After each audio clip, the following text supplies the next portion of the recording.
In this video, I will cover how to train a model and predict poses on a video. Before I give an overview of the different components of this tab, make sure your studio is set to run on a GPU machine. In the top right corner, you should see whether you are connected to a CPU or a GPU. If you are on a CPU, simply press the button and select GPU. The T4 model should be fine to get us started. You will need to restart the studio and relaunch the app if you switch to a GPU machine, so you can pause the video and I'll meet you right back here. Now, let's go over the different sections we have in this tab. In the sidebar on the left, you can see some general information about your project, such as the number of labeled frames you have and the models you have already trained in the project. Since this is a new project, we have no existing models. The Train Network section is where we will set some model training parameters and select which model types we wish to train. Click on the expander arrow to see the training parameter options. First, you can select how many epochs you want to train the models. The number of epochs determines how many times the model will pass over the entire training dataset. The default is set to 300, which we recommend for training your working models. For this demonstration, let's just set it to 20.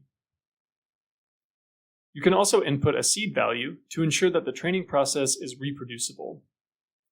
By setting the seed to a specific integer, like 0 in this case, you ensure that every time you train the model, it will follow the same random initialization and data shuffling.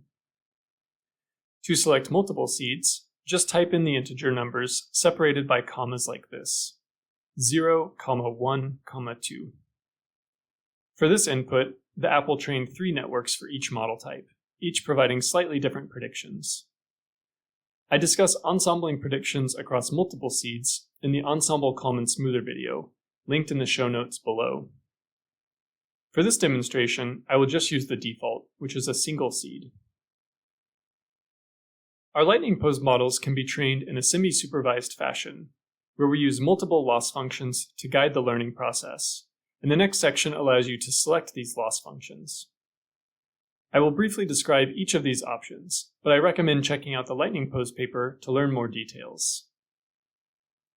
If your dataset has multiple views, the PCA multi-view option allows the model to utilize information across the different views.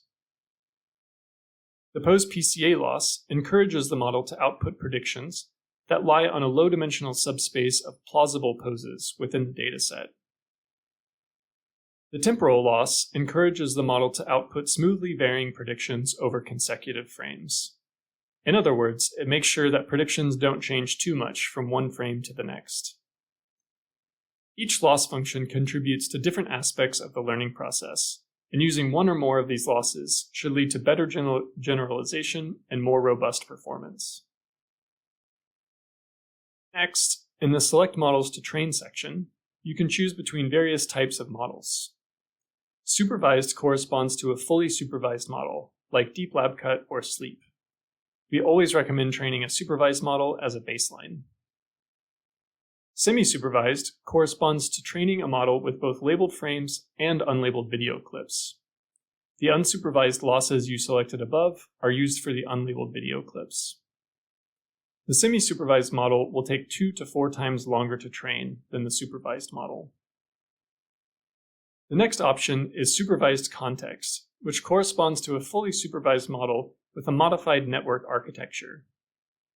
To form predictions for a given frame, this modified architecture is able to use the surrounding frames as additional information, which can be useful for resolving brief occlusions. The supervised context model is complementary to the temporal loss I discussed above.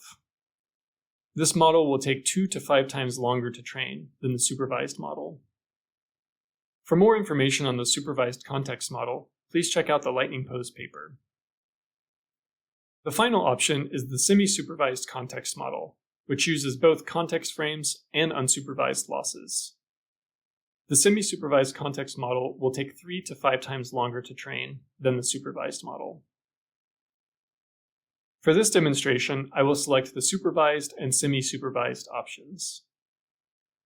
Once you have configured all the settings, click the Train Models button to start the training process. You will see one progress bar per model appear during training.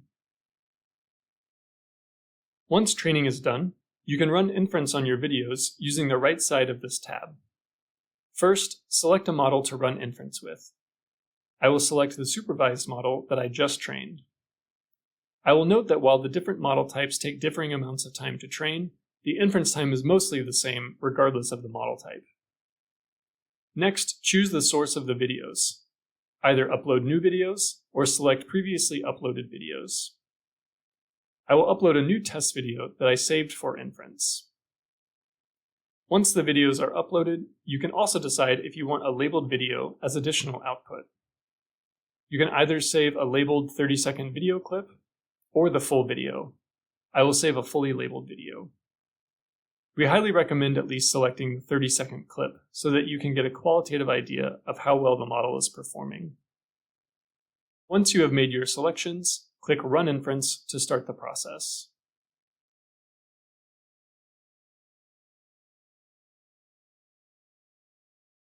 Below the inference section is the Create an Ensemble of Models section. Check out the show notes below for a separate video on how to run the ensemble Kalman smoother and analyze the results. Thank you for watching. If you found this video helpful, please like, subscribe, and leave a comment below. See you in the next tutorial.